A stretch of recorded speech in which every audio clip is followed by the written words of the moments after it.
Need to change your Windows 11 password? Do this. Press Windows key plus I to open the settings.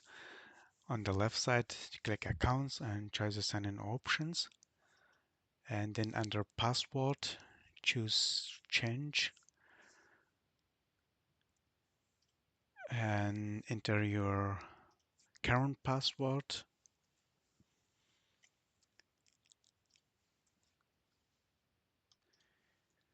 Enter the new password and then confirm the password.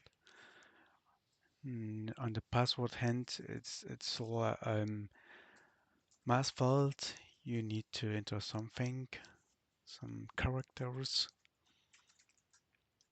Then click Next and click Finish. Your password will already changed.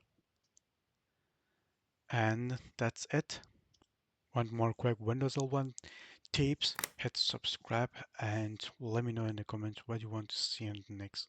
See you in the next video.